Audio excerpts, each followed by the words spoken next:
Good morning student. मैं Anand Urmaliya, assistant professor Pentium Point टिकटनेट college Rewa. एक बार फिर आप सभी लोगों का ऑनलाइन क्लासेस में स्वागत करता हूं और ये आशा करता हूं कि आप सभी लोग घर में होंगे, सुरक्षित होंगे एवं सरकार द्वारा जो बनाए गए नियम हैं उनका पालन कर रहे होंगे। और सबसे इम्पोर्टेंट चीज़ ये है कि हमारे महाविद्यालय द्वारा चलाए गए इस ऑनलाइन क्लासेस का लाभ आप लोग भरपूर उठा रहे होंगे। इसी आशा के साथ आइए बात करता हूं मैं टॉपिक की। कल जो मैंने वीडियो भेजा था उस वीडियो में मैंने आप लोगों को बताया था दिल्ली सल्तनत काल के बारे में, और दिल्ली सल्तनत काल के बारे में बताया तो जिसमें मैंने बताया था कि दिल्ली सल्तनत काल में 5 वंश के शासकों ने शासन किया था। तो 5 वंश के शासकों को एक साथ पढ़ना कोई मामूली कार्य नहीं है ना। काफ़ी लंबा वीडियो बन जाता है, इसलिए मैंने आप लोगों को 2 वंश के बारे में बताया था। पहला था गुलाम वंश और दूसरा था खिलजी वंश। जब मैं तुगलक वंश में आया था, है ना, यहीं से मेरी वीडियो है ना समाप्त हो गई थी। उसके आगे की ये वीडियो है ना।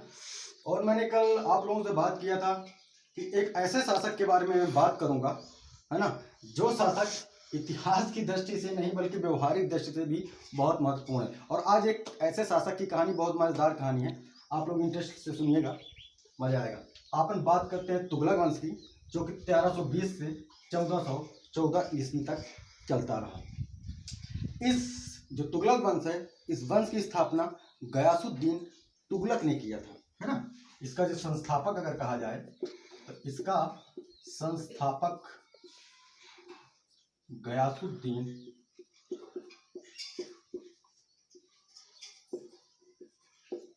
इसने ज्यादा कार्य नहीं किए, बस हाँ, इसने सबसे इम्पोर्टेंट कार्य ये किया, किसानों के लिए काम किया था, बस इतना ही किया, है ना। और इसके बारे में ज़्यादा इतिहास में वर्णन नहीं किया गया है। जिसके बारे में वर्णन किया गया है मैं उस शासक का नाम अब आप लोगों के सामने रखना चाहूँगा। गौर से देखिएगा, उसका नाम था मोहम्मद बिन तुगलक। मोहम्मद बिन तुगलक।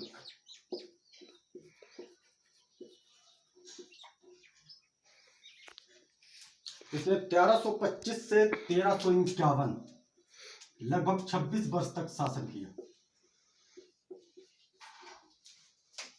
आखिर इतिहासकारों ने इसके बारे में बहुत सारे अपने विचार रखे हैं। बहुत सारे इतिहासकारों ने तो कहा है कि इसको समझना मुश्किल है और इसके बारे में, इसके व्यवहारिक ज्ञान के बारे में या इसके कार्य के बारे में बताना काफी कठिन है। ऐसा क्यों? आखिर क्यों इसे इतिहास में एक पागल सुल्तान की संज्ञा दी गई थी और कहा गया था कि अगर इतिहास में ऐसा सुल्तान हो जाए तो फिर इतिहास की कल्पना करना ही मुश्किल हो जाएगा। ऐसा क्यों? इन सारे प्रश्नों के जवाब आपको थोड़ी देर में मिल जाएंगे। एक्चुअली में हम बात करें इसके मोहम्मद बिन तुगलक के बारे में, तो मोहम्मद बिन तुगलक एक योग शासक था।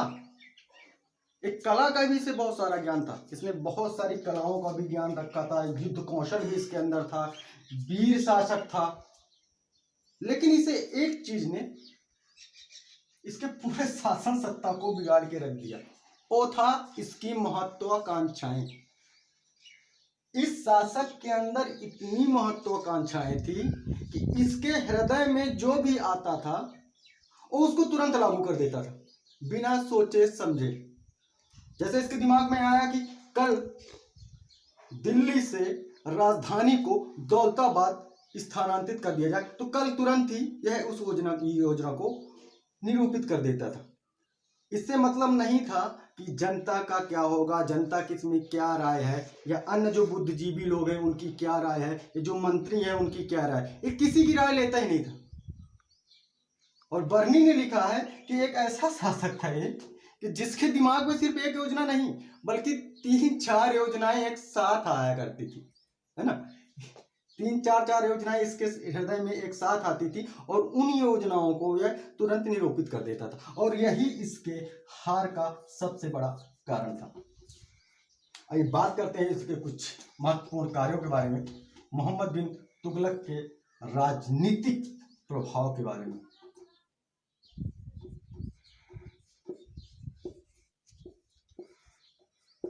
राजनीतिक एवं प्रशासनिक कार्य।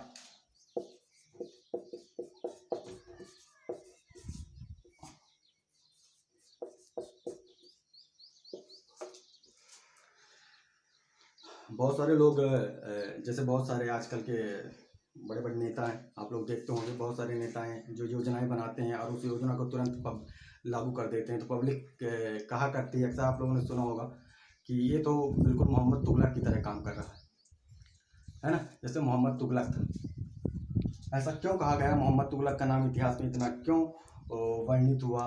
लोगों ने इसके बारे में तरह तरह की बातें, क्योंकि बहुत सारे इतिहासकारों ने इसे पागल सुल्तान कहा, कुछ ने इसे ऐसा सुल्तान कहा जो बिना योजनाओं को समझे ही योजनाओं को निरूपित कर देता था। इसके पीछे इसके दो कारण थे, राजनीतिक और इसके प्रशासनिक कार्य। सबसे पहला जो इसने काम किया, दोआब में कर वृद्धि।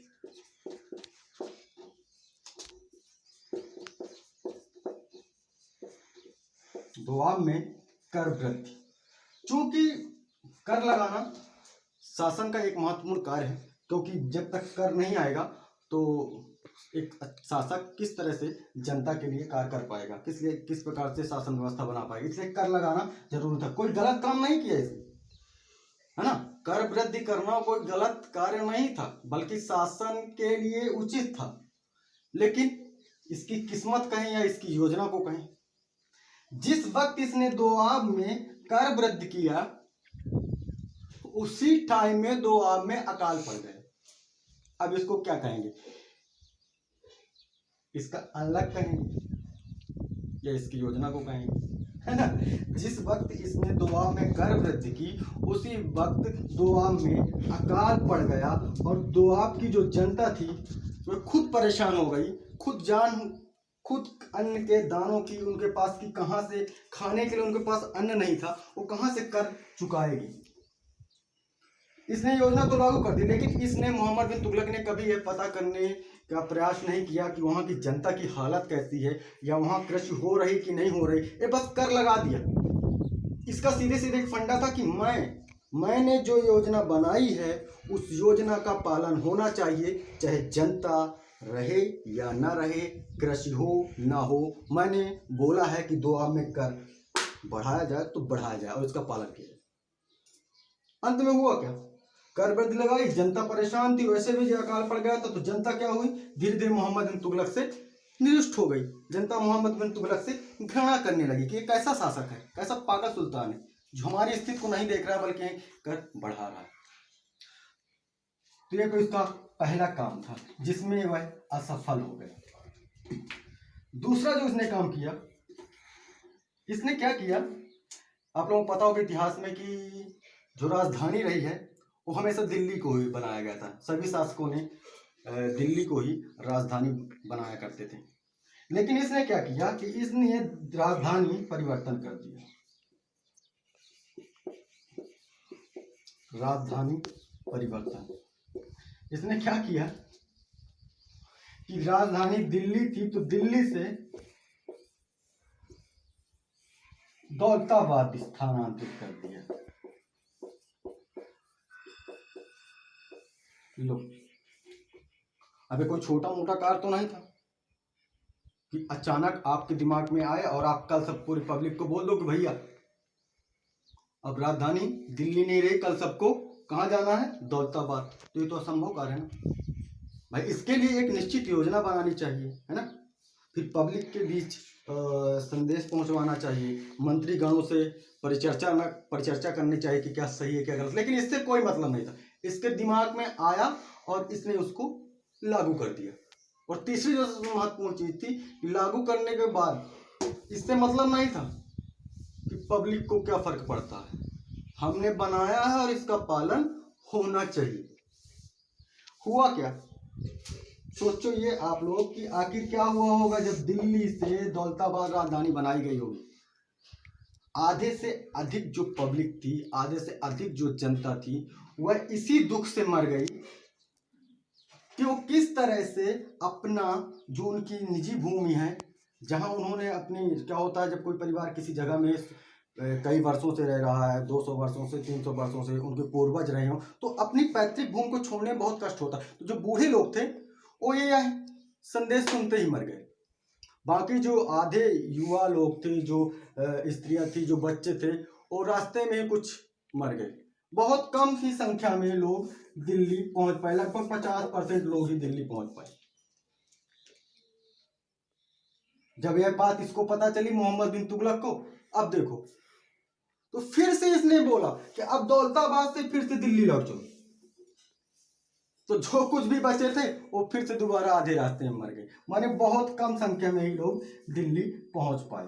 तो उसकी यह योजना भी असफल हो गई। अब दूसरी बात करें थे मोहम्मद बिन तुगलक के बारे में बात करें कि आखिर क्यों उसने दिल्ली से दौलताबाद राजधानी बनाने में उसकी क्या योजना थी, आखिर उसने ऐसा क्यों किया। एक्चुअली में अच्छा किया क्योंकि उसका ये मानना था कि चूंकि दौलताबाद जो था, दौलताबाद भारत के सेंटर में आता था, मध्य में था।